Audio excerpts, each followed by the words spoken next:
Assalamualaikum warahmatullahi wabarakatuh.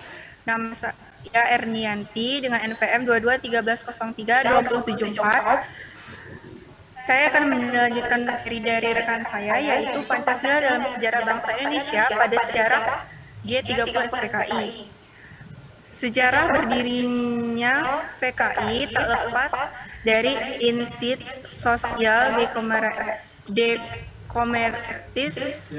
Ferencing atau ISDV, partai kecil berhaluan kiri yang didirikan oleh tokoh sosial Belanda Hendrikus Josephus Franciscus.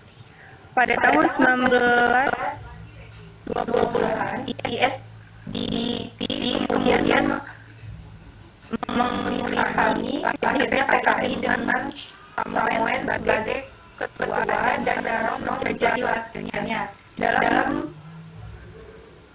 Lalu, next, sejarah G30 SPKI.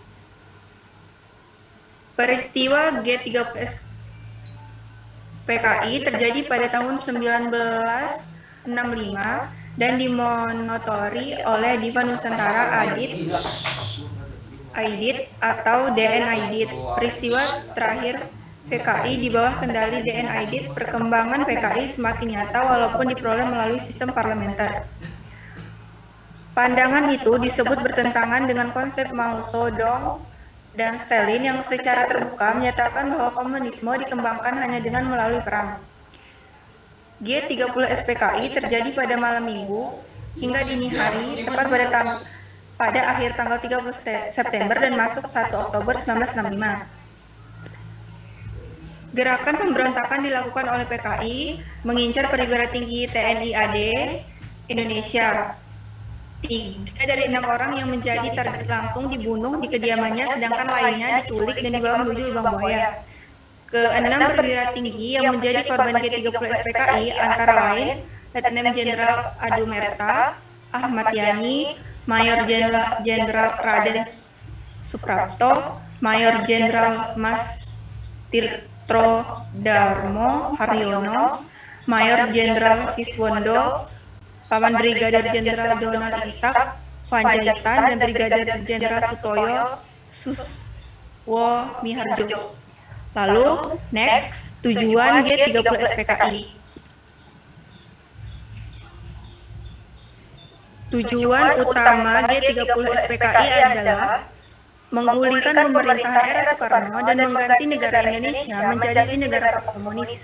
Seperti yang diketahui, PKI disebut memiliki lebih dari 3 juta anggota dan membuatnya menjadi partai komunis terbesar ketiga di dunia setelah RRC dan Uni Soviet. Selain itu, beberapa tujuan G30 SPKI: yang pertama, menghancurkan negara Kesatuan Republik Indonesia dan menjadikannya sebagai negara komunis. 2. Menyingkirkan TNI Angkatan Darat dan merebut kekuasaan pemerintahan. Yang ketiga, mewujudkan cita-cita PKI, yakni menjadikan ideologi komunis dalam bentuk sistem pemerintahan yang digunakan sebagai alat untuk mewujudkan masyarakat komunis. Yang keempat, mengganti ideologi Pancasila menjadi ideologi komunis. Dan yang terakhir, kudeta yang dilakukan kepada Presiden Soekarno tak lepas dari rangkaian kegiatan komunisme internasional. Lalu, next, kronologi G30 SPKI.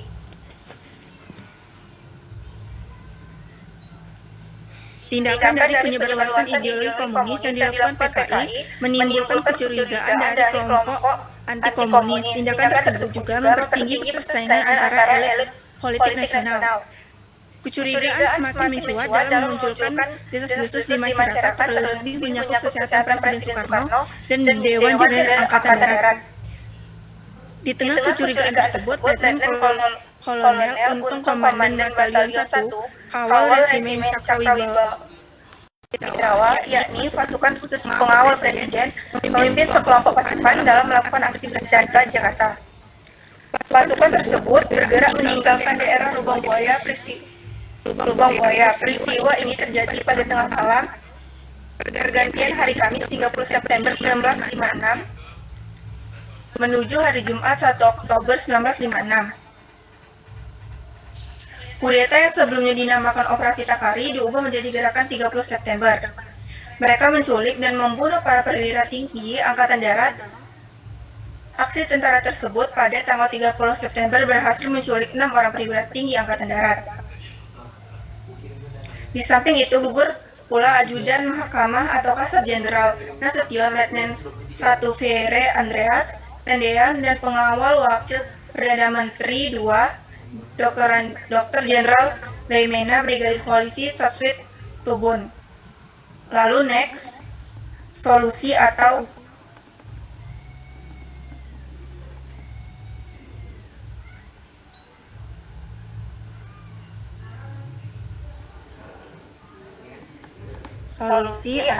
rumusan masalah.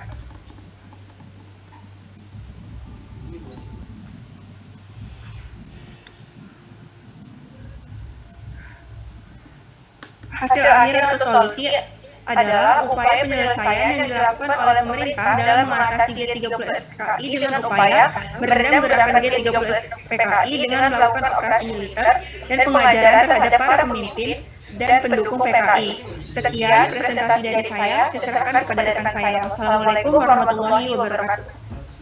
Waalaikumsalam warahmatullahi wabarakatuh.